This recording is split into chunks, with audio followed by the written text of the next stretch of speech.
ప్రియమైన సహోదరి, ప్రియమైన సహోదరుడా, అందరికీ ప్రైజ్ లార్డ్. ఈరోజు ఒక తమ్ముడు నా దగ్గరికి వచ్చి ఏడుస్తున్నాడు. ఆ తమ్ముడు చిన్నపిల్లోడిలా ఏడుస్తున్నట్టు ఏడుస్తున్నాడు. నాకు చాలా బాధ వేసింది. అక్క, నాలో బాధ పోవాలని ప్రార్థన చెయ్యక్క అని ఏడుస్తుంటే నాకు చాలా బాధ వేసింది. అమ్మా, మీకు ఒక్క విషయం చెప్తున్నాను.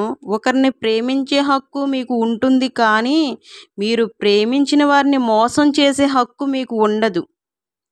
ఫ్యాక్ట్ అది. ఇది యాక్సెప్ట్ చేయాల్సిన విషయం. ఎందుకు అంటే అది నిజం కాబట్టి.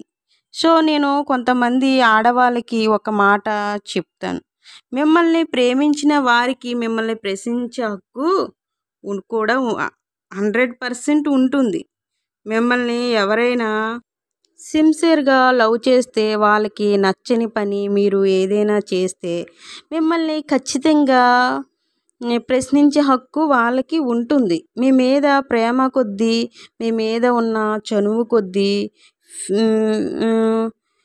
మీ మీద ఉన్న చనువు కొద్దీ ఫీల్ అయ్యి 4 మాటలు అంటే దానికి మీరు అనుమానం, అరాచకం అని పెద్ద పెద్ద మాటలు వాడేస్తే అలాంటి సిన్సియర్ లవ్కి మీరు అసలు అర్హులే కాదు.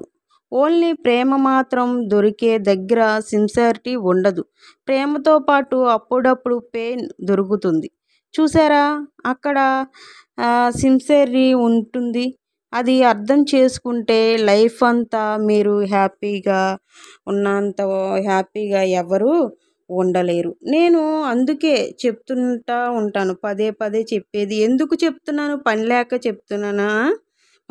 చెప్తున్నానా? ఎంతోమంది యవ్వనస్తులు జీవితాలు నాశనం అవుతున్నాయి అనే కదా చెప్పేది. వినరు అసలు.